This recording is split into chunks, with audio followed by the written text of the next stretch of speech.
Hello hello hello hello hello hello hello hello hello everyone. Welcome to Elvin education. मैं हूं प्रमोद और हमने start किया है 12th क्लास के लिए आपका कॉन्सेप्ट क्रैश कोर्स। उस सीरीज के अंदर में हमने ऑलरेडी आपको 2 लेक्चर दे चुके हैं, जिसके अंदर में सारे के सारे हॉरिजॉन्टल सर्कुलर मोशन के डेरिवेशन कर लिए हैं। इस लेक्चर में हम करने वाले हैं moment of inertia and radius of gyration. End moment of inertia के सारे ज्योमेट्रीज के फॉर्मूले याद रखने की सबसे जबरदस्त तरीका आपको आज बताएंगे, जिससे आप फॉर्मूला तो याद करोगे, फॉर्मूले के साथ साथ जो कंफ्यूजन क्रिएट होता है कि कौन सा फॉर्मूला किसका है, ये भी आपका आज क्लियर हो जाएगा। तो कॉपी निकालिए, पेन उठाइए और लगाइए हेडिंग मोमेंट ऑफ इनर्शिया। चलिए देखते हैं क्या होता है moment of inertia. Moment of inertia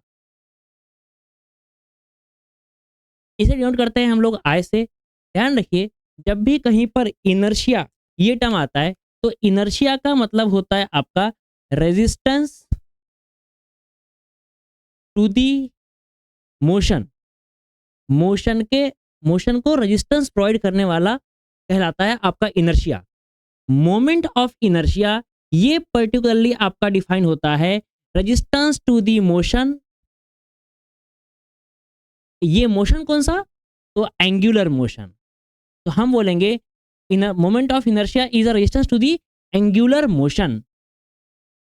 angular motion moment of inertia को जनरली डिफाइन किया जाता है आपका इस तरीके से कि it is the sum of product of mass and square of the distance between axis of rotation and the mass. क्या मतलब है इसका? मान लीजिए ये कोई एक रैंडम ऑब्जेक्ट है। इस रैंडम ऑब्जेक्ट का ये है वो एक्सिस जहां से इसे हम गोल घुमा रहे हैं। तो इस एक्सिस में, इस ऑब्जेक्ट में ऐसे बहुत सारे मासेस हो सकते हैं एंड इन सभी मासेस का कुछ ना कुछ डिस्टेंस हो सकता है। तो इन सभी मासेस का मल्टीप्लाई इन सभी मासेस का डिस्टेंस लेकर के स्क्वायर कर देंगे। क्या बोला मैंने? It is the sum of product of all the masses and square of distance between the mass and axis of rotation। ये होता है आपका मोमेंट ऑफ इनर्शिया। ये है उसका फॉर्मूला।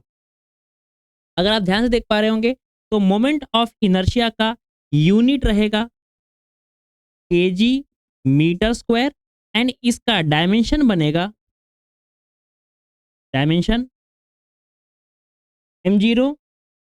नहीं m1 लेंथ 2 टाइम 0। तो m1 l2 t0 ये बनेगा आपका डायमेंशन मोमेंट ऑफ इनर्शिया के लिए। अब हमारे पास अलग अलग ज्योमेट्रीज है। उन अलग अलग ज्योमेट्रीज का मोमेंट ऑफ इनर्शिया का अलग अलग फॉर्मूला आता है। तो मोमेंट ऑफ इनर्शिया का अगर डेफिनेशन आप एक बार फील कर लो तो ये सारे फॉर्मूले को रिलेट करके आप याद रख सकते हो। तो क्या है इसकी डेफिनेशन और क्या है इसका मतलब, कैसे समझेंगे हम? ध्यान से देखो, तो मोमेंट ऑफ इनर्शिया की वैल्यू ज्यादा तब होगी जब आपका एक तो मास ज्यादा होगा या फिर उस मास का एक्सिस ऑफ रोटेशन से डिस्टेंस ज्यादा होगा। तो आसान भाषा में बोले आपके लिए, तो अगर मास एक्सिस ऑफ रोटेशन से बहुत दूर है तो मोमेंट ऑफ इनर्शिया भी ज्यादा होगा। अगर मास का डिस्ट्रीब्यूशन पास है तो मोमेंट ऑफ इनर्शिया कम होगा। जितना ज्यादा दूर डिस्ट्रीब्यूशन उतना ज्यादा आपका मोमेंट ऑफ इनर्शिया। तो अगर मैं आपसे एग्जांपल बोलूं कि बेटा एक रिंग है, रिंग में मास बाहर बाहर रहता है और एक डिस्क है जिसपे पूरा पूरा मास फैला हुआ है। अगर रिंग का और डिस्क का दोनों का मास सेम सेम है तो किसका मोमेंट ऑफ इनर्शिया ज्यादा होगा? तो सोचिए, अगर मास सेम है, रिंग के अंदर में मास सिर्फ दूर दूर है, सिर्फ आउटर में है, तो मोमेंट ऑफ इनर्शिया रिंग का ज्यादा होना चाहिए as compare to the disc. अब यही लॉजिक को यूज करते हुए मोमेंट ऑफ इनर्शिया के आप सारे फॉर्मूले बताइए कैसे होंगे। फिर देखो, खुद ही बताओगे आप। एक तरफ हम लिखेंगे यहाँ पर रिंग और एक तरफ हम लिखेंगे डिस्क। एक तरफ लिखेंगे डिस्क। रिंग और डिस्क का मैं फॉर्मूला लिखता हूँ, आप बताओ कौन सा किसका होना चाहिए। एक फॉर्मूला है I equal to M R square और एक फॉर्मूला है I equal to M R square by 2। बताओ क्या रिंग में मास का डिस्ट्रीब्यूशन सिर्फ आउटसाइड आउटसाइड है? अगर मास का डिस्ट्रीब्यूशन सिर्फ आउटसाइड आउटसाइड है तो क्या मोमेंट ऑफ इनर्शिया इसका ज्यादा रहेगा? दोनों में से ज्यादा ज्यादा वैल्यू कौन सी है? एम आर स्क्वायर और ये एम आर स्क्वायर का आधा।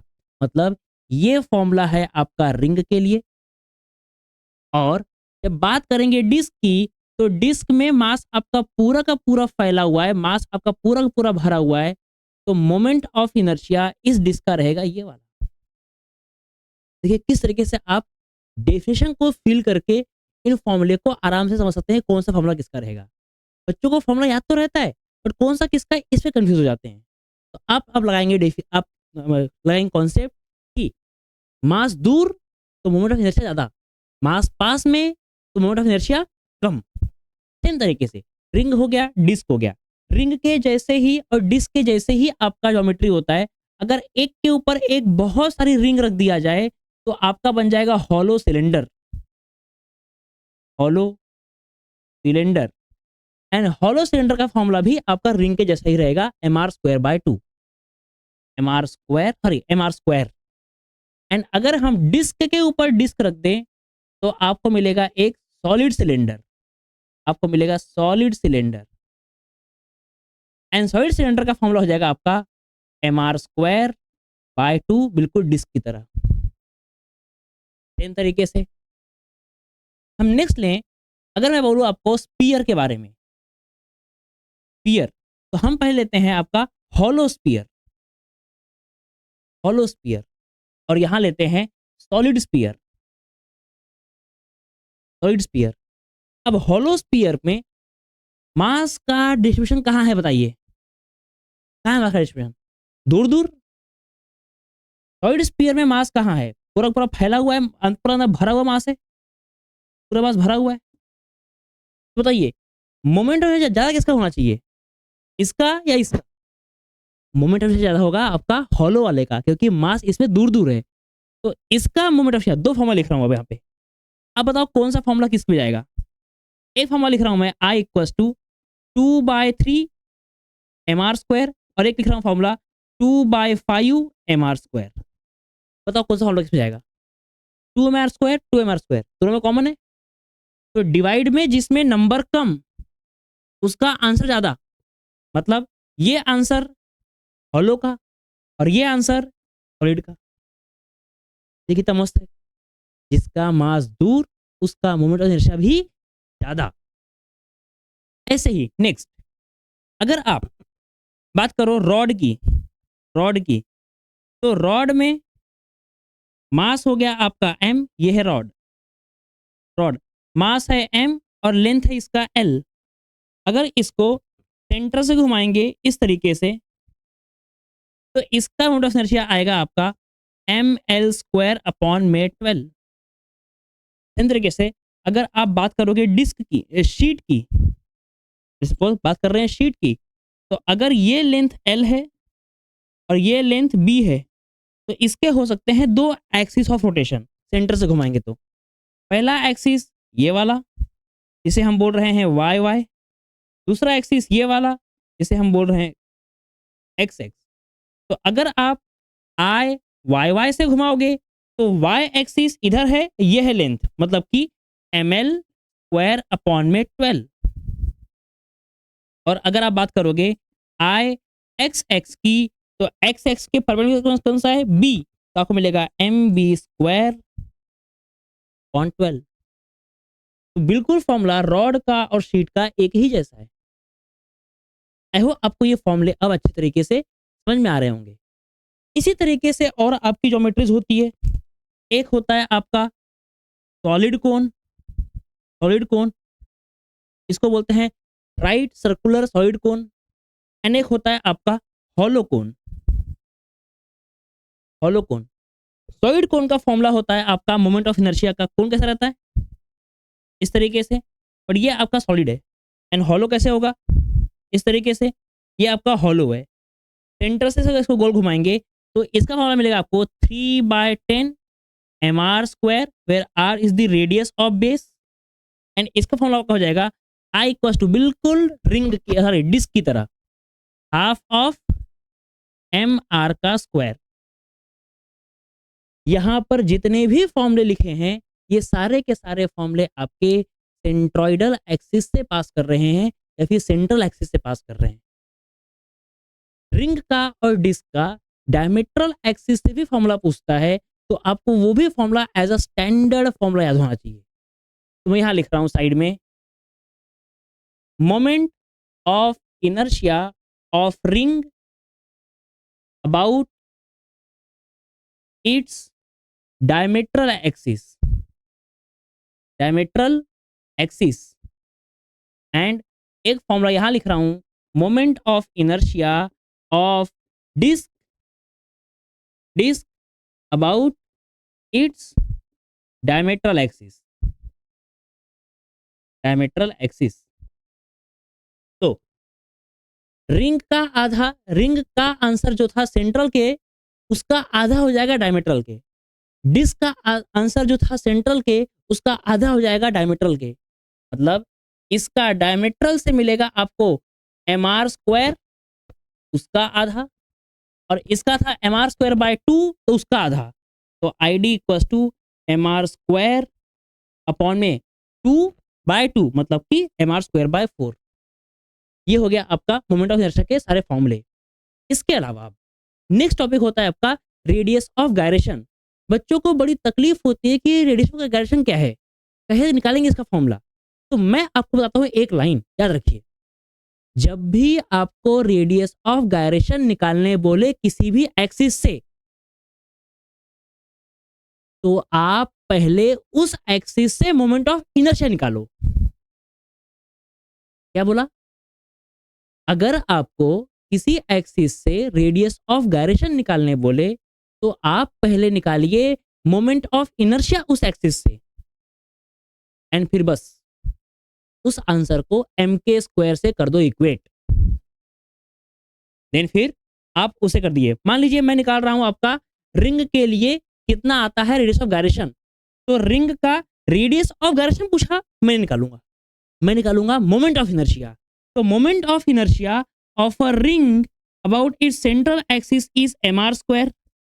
जैसे ही मैं मोमेंट ऑफ इनर्शिया निकाल लिया, अब उस आंसर को कुछ मत कर रहे हो, सिर्फ और सिर्फ mk² से कर दो इक्वेट। बस ये जो k है, ये k कहलाता है आपका radius of gyration, is called as radius of gyration.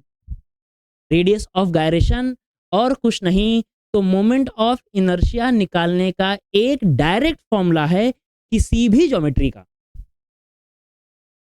तो हर ज्योमेट्री का रेडियस ऑफ गायरेशन k रहेगा, और उस k की वैल्यू हम निकाल सकते हैं उसके मोमेंट ऑफ इनर्शिया से इक्वेट करके। बहुत ही simple, k is the radius of gyration. ये कैसे फील करना है इसको तो आपको बताता हूं मैं।